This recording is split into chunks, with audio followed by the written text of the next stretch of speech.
말씀은 헤브론에서 신앙의 자리를 지키고 있는 아브라함에게 하나님께서 하신 말씀입니다. 그 내용을 한번 보실까요?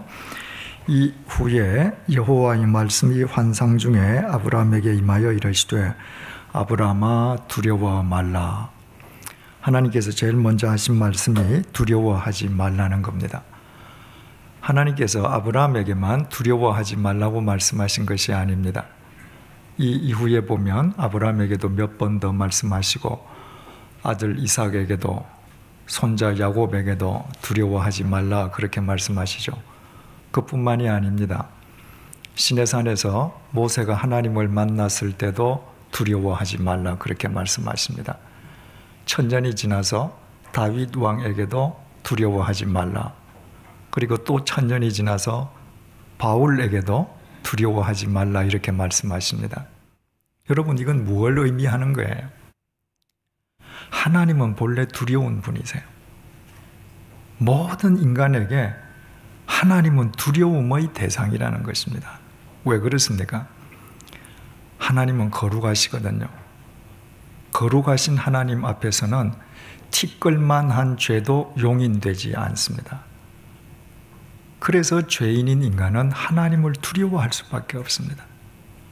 그러니 하나님의 존재를 느낀 사람은 모두가 두려움에 떠는 거예요.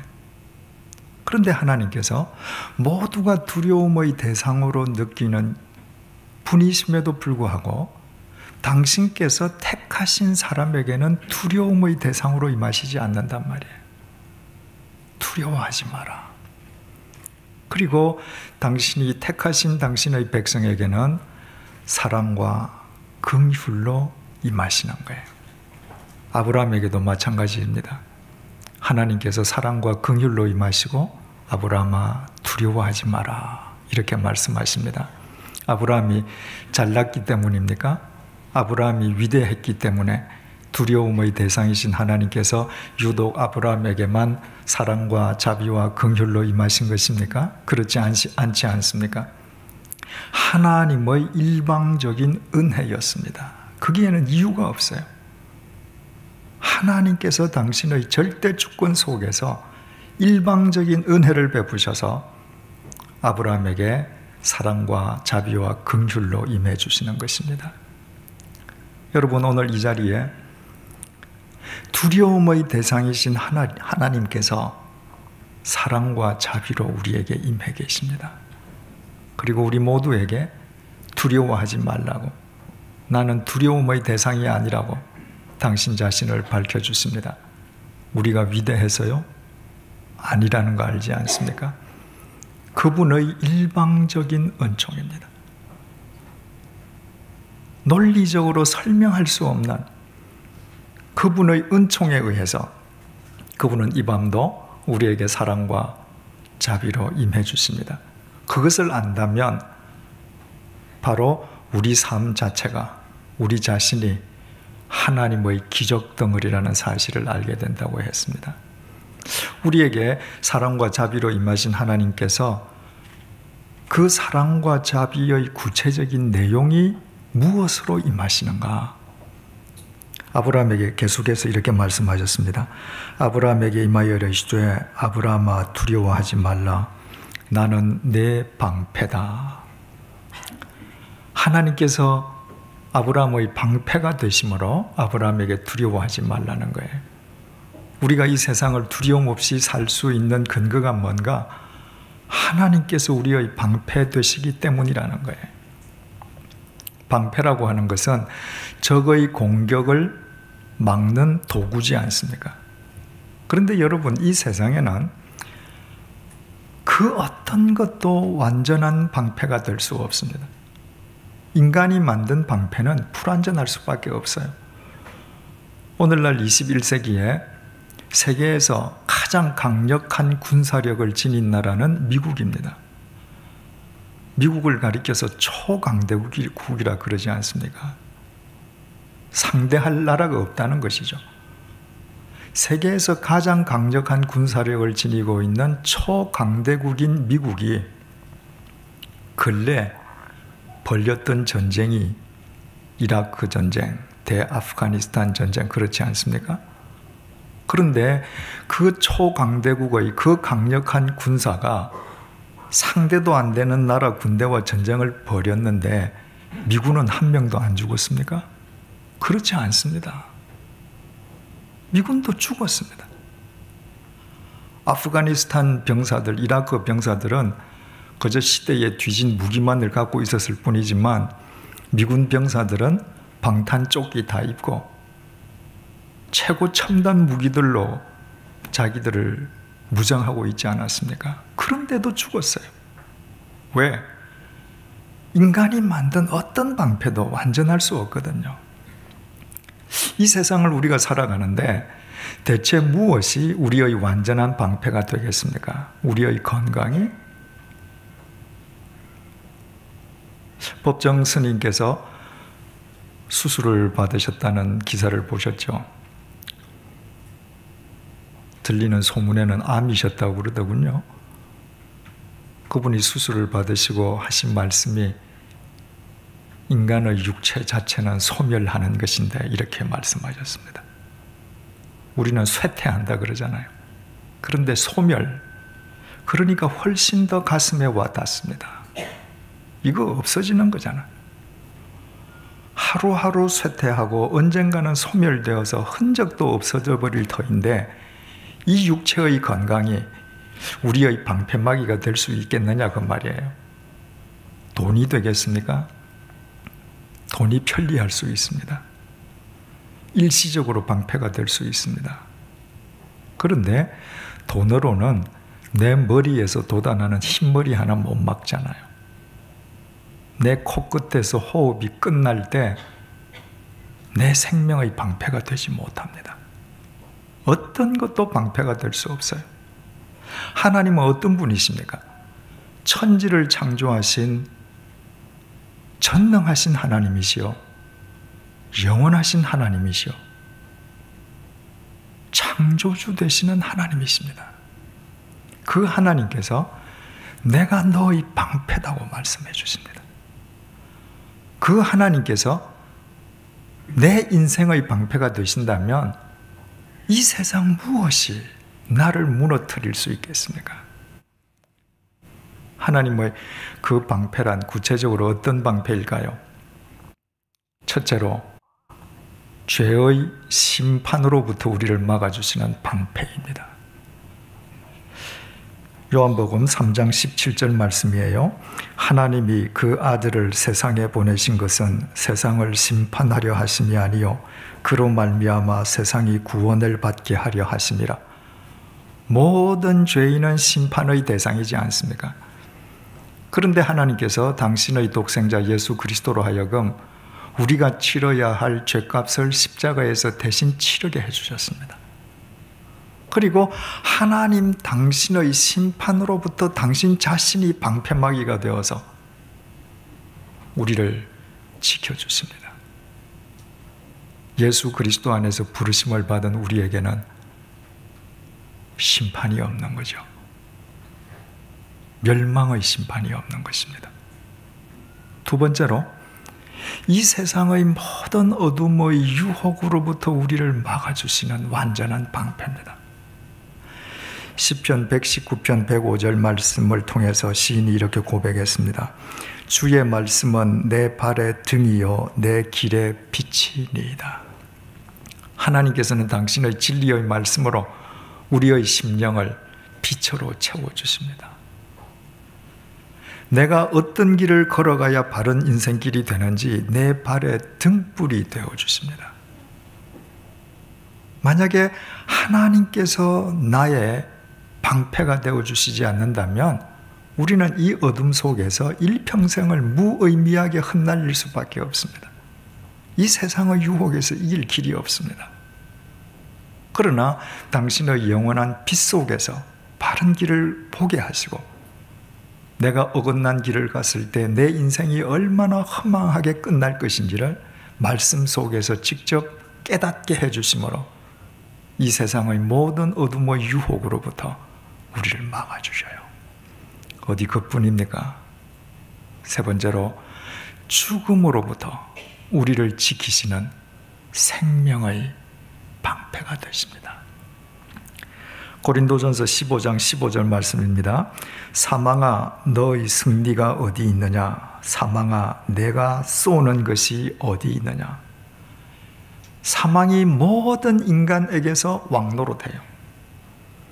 사망은 모든 인간을 다 삼킵니다. 그러나 우리가 예수 그리스도 안에서 하나님의 자녀가 될 때 사도 바울이 반문합니다. 사망아 네가 이기는 것이 어디 있느냐? 네가 쏘는 것이 대체 무엇이냐? 못 이겨요.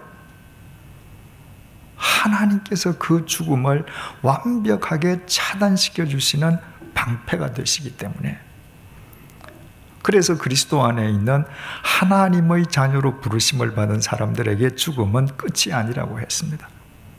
그것은 영원한 생명의 시작이라는 말이에요. 하나님께서 아브라함에게 말씀하셨습니다. 내가 너 방패다. 아브라함이 잘나서요? 아닙니다. 하나님께서 일방적으로 베풀어 주신 은총입니다. 그분이 오늘도 우리의 방패로 이곳에 임해 계십니다. 우리가 똑똑해서요? 아니지 않습니까? 그분의 절대적인 은총 때문입니다. 또 하나님께서 이렇게 말씀하셨습니다. 아브라함아 두려워하지 말라. 나는 네 방패요 너의 지극히 큰 상급이니라. 너의 상급도 아니고 그냥 큰 상급도 아니고 지극히 큰 상급이다. 여기에 우리말 상급으로 번역된 히브리어 카사르라고 하는 말은 상이라는 뜻도 되지만 대가라는 뜻도 됩니다. 내가 너의 대가라는 거예요. 여러분, 우리가 하나님을 경외하는 대가로 무엇을 받기를 원하십니까? 우리가 마음속으로 받기 바라는 것들이 여러 가지가 있을 수 있습니다. 그러나 이 세상의 모든 것을 다 합쳐도 더 큰 대가, 상급을 하나님께서는 우리에게 주십니다. 바로 당신 자신이에요. 내 자신이 너를 위한 대가다. 내 자신이 너를 위한 지극히 큰 상급이다. 이 세상 어떤 것과도 비교할 수 없으니까요. 누군가가 내게 상을 준다면 그건 내 거예요. 그죠? 학교 선생님이 나한테 상을 주셨다가 끝나고 가는데 야야 이리 온, 그 상 주고 가거라. 그건 상 준 거 아닙니다. 상이라는 것은 받는 순간부터 내 거예요. 하나님 아버지께서 내가 너의 대가고 상이 되어준다. 이 얘기는 무엇입니까? 내가 어디에 있든지 나와 함께 하신다는 거예요. 언제든지 나와 함께 하십니다. 왜 우리가 임마누엘 하나님 그래요? 우리와 함께 하시는 하나님이시기 때문에. 그 하나님께서는 우리의 지난 과거의 어느 시점 혹은 한순간, 미래의 어느 한 시각에만 우리와 함께 하시는 분이 아니십니다. 모세가 시내산에서 하나님의 부르심을 받지 않았습니까? 하나님께서 모세들어 너 이집트로 가서 고통받는 네 백성들을 구원해와라. 모세가 어떤 사람이에요? 모세는 이집트에 한 번도 가보지 않고 이집트에 대해서 아무것도 모르는 문외한이 아니에요. 40년 동안 이집트 왕궁에서 왕자로 살지 않았습니까? 그러니까 이집트의 군사력이 얼마나 가공스러운지 제일 잘 아는 사람이에요. 그 모세에게 군인 한 명, 화살 촉 하나 주시지 않고 맨몸으로 가서 구해오라는 겁니다. 그건 불가능한 일이지 않습니까? 모세가 하나님한테 물었습니다. 나한테 그런 명령을 내리시는 당신은 대체 누굽니까? 내가 이집트에 가서 내 형제들에게 내가 당신을 뭐라고 소개해야 됩니까? 그 말의 의미가 뭐겠어요? 나한테 그런 황당한 명령을 내리시는 당신이 대체 어떤 분입니까? 이 뜻이잖아요. 그때 하나님께서 뭐라고 대답하셨다고 했습니까? I am who I am. 하나님은 현재형으로 대답하셨습니다. 나는 언제나 현재형으로 너와 있는 하나님이라는 거예요. 너한테 군사 한 명이 없어도, 칼 한 자루 없어도 I am who I am. 내가 언제든지 현재형으로 너와 함께 있다. 가라는 거예요. 언제든지 현재형으로 나와 함께 하시는 그 하나님을 믿고 모세는 이집트로 가지 않습니까? 그 하나님을 의지해서 이스라엘 백성들을 출애굽시켜 오지 않습니까? 바로 아브라함에게 그렇게 하나님께서 현재형으로 함께 해주시는 상급, 당신 자신을 주시겠다는 것입니다. 그 하나님이 우리의 하나님이세요. 우리가 지금까지 인생을 살아올 때 그 숱한 인생의 고비를 넘어올 때마다 내 혼자 넘어온 것이 아니라 하나님께서 현재 진행형으로 나와 함께 하심으로 우리가 오늘까지 왔습니다. 이 시간에도 현재형으로 우리와 함께하고 계셔요. 뿐만 아니라 내일도 10년 후에도 그분은 영원토록 영원한 현재형으로 우리와 함께 하실 것입니다. 우리가 잘나서요? 아니요. 그분의 일방적인 은총으로 인함입니다. 그러면 하나님께서 아브라함에게 지금 창세기 15장 1절에 이르러서 처음으로 아브라함아, 내가 너의 방패고 지극히 큰 상급이다, 이런 말씀을 처음 하셨는가? 그렇지 않습니다. 하나님께서 아브라함을 부르실 때부터 이 약속의 말씀을 주신 거예요. 하나님께서 하란에 사는 아브라함을 불러내실 때 아브라함에게 뭐라고 언약을 주셨습니까? 창세기 12장 보십시다. 창세기 12장 1절에서 3절. 여호와께서 아브라함에게 이르시되 너는 너의 고향과 친척과 아버지의 집을 떠나 내가 네게 보여줄 땅으로 가라. 내가 너로 큰 민족을 이루고 네게 복을 주어 네 이름을 창대하게 하리니 너는 복이 될지라. 너를 축복하는 자에게는 내가 복을 내리고 너를 저주하는 자에게는 내가 저주하리니 땅의 모든 족속이 너로 말미암아 복을 얻을 것이라 하신지라. 하나님께서 아브라함을 부르실 때 최초로 말씀하신 창세기 12장 2절에서 3절 이 긴 구절을 한 구절로 줄이면 뭐예요? 내가 네 방패와 상급되어 줄게, 이 말입니다. 너를 저주하는 자가 있어? 내가 저주할 거야. 바꾸어 말하면 누구도 너를 저주 못하게 내가 막아줘. 너를 큰 민족 이루게 할 거야. 네 이름을 창대하게 할 거야. 네가 복 그 자체가 되게 할 거야. 어떻게 박복의 대명사인 아브라함이 그런 삶을 살 수 있겠습니까? 하나님께서 현재 진행형으로 함께 계시면서 상급되어 주시기 때문인 거예요. 하나님께서 이처럼 아브라함을 부르실 때 이미 너의 방패와 상급되신다고 약속하셨는데 왜 새삼스럽게 창세기 15장 1절에 와서 그 말씀을 다시 한 번 더 되풀이하시는가? 15장 1절을 다시 보십시다.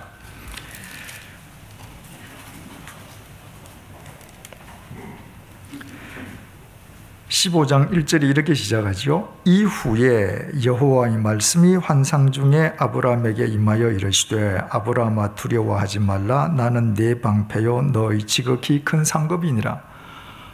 하나님의 그 말씀을 아브라함이 언제 들었는가? 이후에 들었다는 거예요. 그러면 이후라고 하는 것은 그 이전의 사건과 이 이후의 내용이 밀접한 관계에 있다는 말이죠. 그 이전에 무슨 일이 있었습니까? 우리 지난 시간에 살펴봤죠. 롯이 쾌락의 도시에 갔다가 인생의 폭풍을 만나서 가나안 북쪽 연합군에게 모든 재산도 다 빼앗기고 자기 자신도 포로로 끌려가지 않습니까? 모든 소돔 사람도 다 잡혀가고 소돔 모든 사람들이 다 약탈을 당했습니다. 그때 아브라함은 마므레 형제들과 동맹을 맺고 318명을 훈련하고 길리고 있다가 조카 롯이 사로잡혀갔다는 이야기를 듣고 자기 동맹군과 자기가 기른 318명을 데리고 헤브론에서 280km 떨어져 있는 호바까지 가서 잡혀간 모든 사람과 모든 약탈당한 물건들을 다 받아오지 않습니까? 되찾아오지 않습니까? 아브라함이 되돌아올 때 소돔 왕의 골짜기에 서 있다가 아브라함을 영접했죠. 자기 백성의 재산들 다 되찾아주니까 얼마나 고맙습니까? 그런데 그 소돔 왕이 뭐라고 그랬습니까? 물건은 네가 다 가지고 사람은 나한테 돌려보내라. 그 당시에 관습이 어떻다고 그랬죠? 전리품은 100% 이긴 사람의 것이에요. 그러니까 소돔에 있던 모든 사람과 그 재산을 그돌라오멜이 전쟁에서 이겨서 전리품으로 가져갔으면 그 순간부터 소유권은 그돌라오멜에게 귀속된 겁니다. 그런데 아브라함이 가서 그돌라오멜을 파하고 그 사람들을 다 되찾아왔거든요. 그럼 그 순간 그건 아브라함 거란 말이에요. 그런데 소돔 왕이 마치 자기 것을 인심 쓰는 것처럼 사람은 나한테 되돌려주고 물건은 너 다 가져라 그랬습니다. 그 경우에는 우리 같으면 둘 중에 하나 길을 택할 것이라 그랬죠. 야, 무슨 소리냐? 이거 다 내 거다. 사람도 못 줘. 독식하든가. 아니면 그래, 인심 써서 사람은 되돌려줄게. 그리고 재물은 내가 갖거나. 그런데 아브라함은 뭐라고 그랬습니까? 네가 나로 하여금 치부하게 했다고 말을 할까 봐 네 물건 중에는 실오라기 하나, 들매끈 한 가닥도 난 하지 않겠다. 이미 자기 소유가 아닌 것을 인심 쓰듯이 물질을 너 가져가라, 이런 인간이라면 만약에 그 물질을 아브라함이 가졌을 때 그 소돔 왕은 죽을 때까지 내가 제 부자 만들어줬다 그럴 거 아니에요. 아브라함은 세상의 물질보다도 하나님의 영광을, 명예를 더 중시하는 사람이었습니다. 자신이 그 물질을 가지면 행여라도 자기에게 복 주시는 하나님의 이름이 더럽혀질까 봐, 하나님의 영광이 가리워질까 봐 세상의 물질에 대해서는 추호의 미련도 갖지 않는 사람이었습니다. 한마디로 말해서 세상의 것보다 하나님을 더 중요시하고 하나님의 나라와 그 의를 먼저 구하는 사람이었죠. 바로 그가 그처럼 하나님을 확실하게 섬기는 삶을 살 때 하나님께서 자신의 방패와 상급되어 주신다는 사실이 재확인된 것입니다. 이때뿐만이 아닙니다. 창세기 13장 보십시다.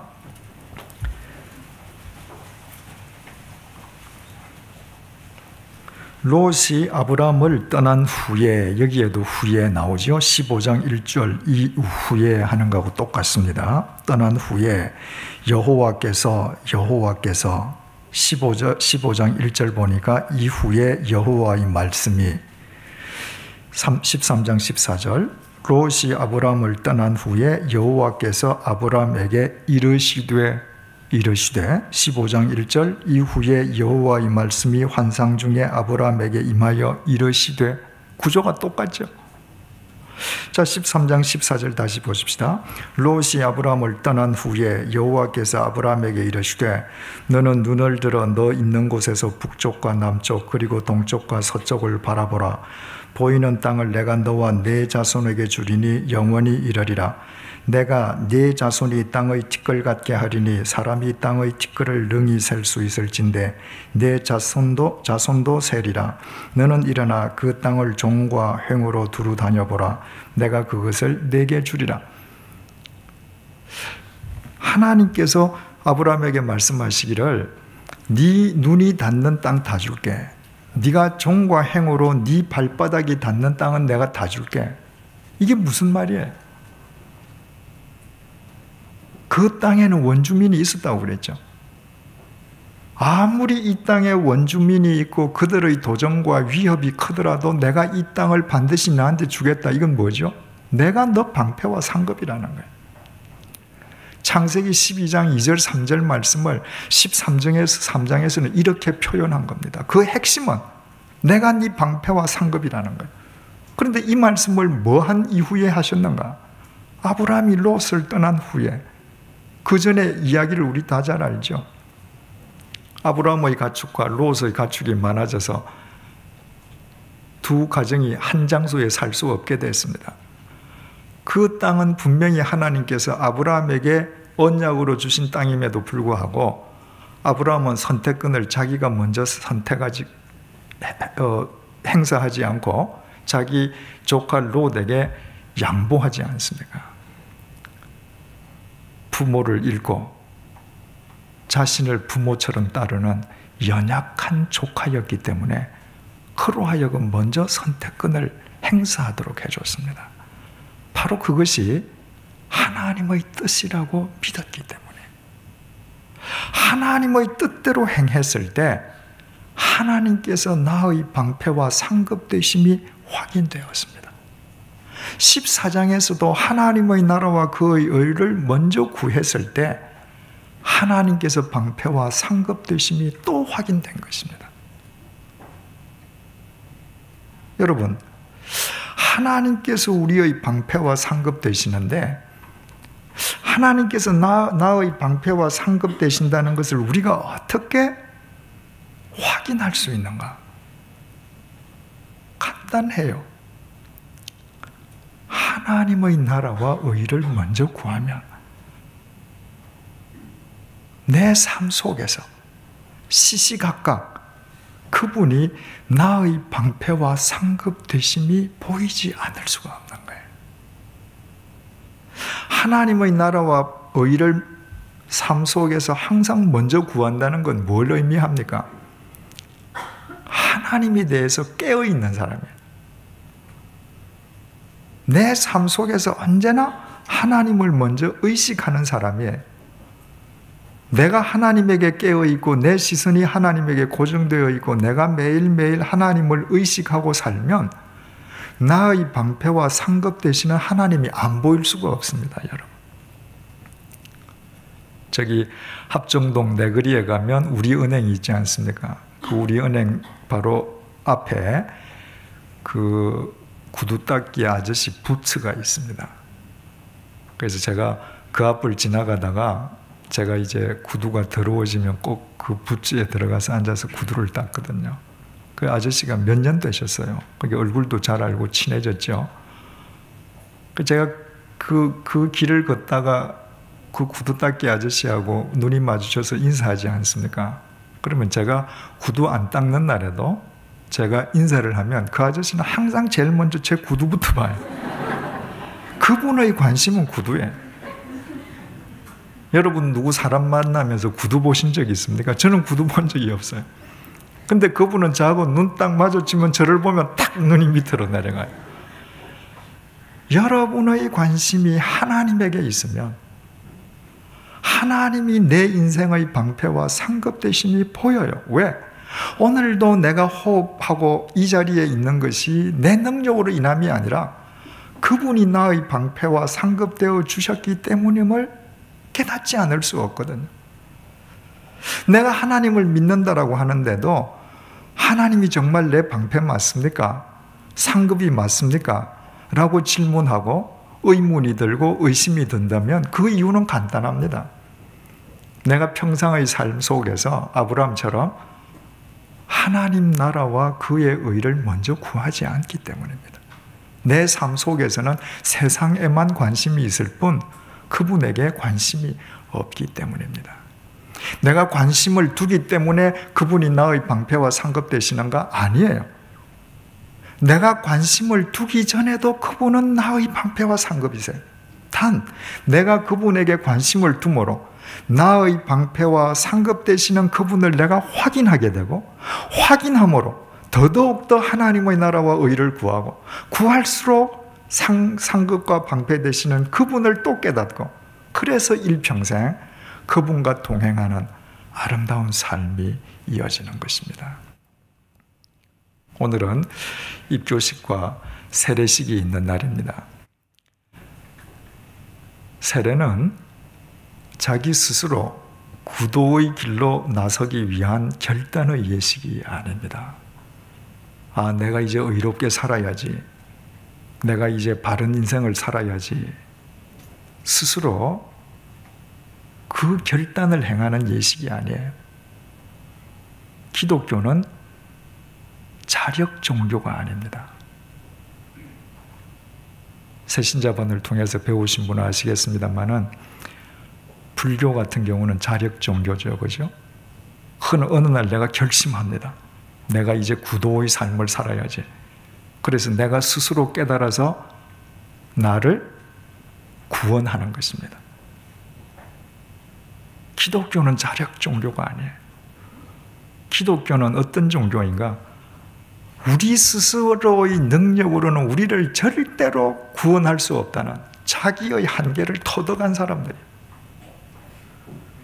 내 의지로는 작심삼일, 아니 사흘도 못 가요. 3시간도 못 넘겨요. 그래서 내 바깥에 있는 구원자가 당신의 능력으로 나를 지켜주시고 나를 구원해 주심으로 그분의 보호와 인도하심 속에서 새로운 삶을 사는 사람들이 그리스도인들이에요. 그래서 기독교를 가리켜서 타력 종교라고 합니다. 그렇다면 타력 종교, 내 밖에 있는 구세주를 믿는 그리스도인이 세례를 받는다는 것, 입교한다는 것, 이것은 무엇을 의미하는가? 내 자신으로서는 내 인생의 방패와 상급이 결코 될 수 없음을 깨달아서 예수 그리스도 안에서 나의 죄를 용서해 주시고 내게 새 생명 주신 하나님을 내 인생의 상급과 방패로 모시고 살겠다고 세상에 공포하는 예식입니다. 내가 공포하기 때문에 하나님께서 나의 상급과 방패가 되어주시는가? 그게 아니죠. 하나님께서 이미 내 인생의 방패와 상급 되어주셨음을 깨닫고 그 은혜에 응답하는 것이 바로 세례요 입교인 것입니다. 그러므로 하나님께서만 내 인생의 방패와 상급이 되심을 깨달아서 그 하나님을 모시고 살아가겠다고 하면 세례의 또 다른 의미는 뭐겠습니까? 나 자신과 내 자신의 것으로 내 인생의 방패와 상급을 삼으려던 옛 삶을 벗어던지는 것입니다. 나를 의지해서는 결코 하나님을 방패와 상급으로 모실 수가 없는 것입니다. 그 옷을 벗어던지고 오직 예수 그리스도 안에서 하나님만을 내 인생의 방패와 상급으로 믿고 그분을 모시고 살아가는 것입니다. 오늘 입교하시고 또 세례받으시는 사랑하는 교우 여러분, 하나님의 은혜가 여러분에게 임하셨습니다. 여러분이 하나님을 알기도 전에 하나님께서 여러분 인생의 방패와 상급으로 여러분에게 임하시고 여러분을 불러주셨습니다. 이제부터 나를 내 인생의 방패와 상급으로 삼던 옛 삶을 벗어던지시고 예수 그리스도 안에서 오직 그분을 내 인생의 주인으로 삼는 삶을 살아가십시오. 그렇게 사신다면 여러분은 오늘 창세기 15장 1절을 통해서 아브라함이 자신의 상급과 방패 되시는 하나님을 재확인했듯이 여러분들의 매일매일의 삶 속에서 하나님이 여러분의 방패와 상급 되심을 확인하는 벅찬 삶을 살게 될 것입니다. 우리 주 예수 그리스도의 은혜와 하나님의 사랑과 성령님의 교통하심이 하나님께서 내 인생의 방패와 상급 되심을 믿어 언제 어디서나 하나님의 나라와 그의 의를 먼저 구하며 살아갈 것을 소망하고 결단하는 주님의 사람들과 100주년 기념교회 위에 특별히 오늘 입교 예식과 세례 예식을 받은 사랑하는 주님의 자녀들 위에 이제로부터 영원토록 함께 해주시기를 간절히 축원하옵나이다. 아멘.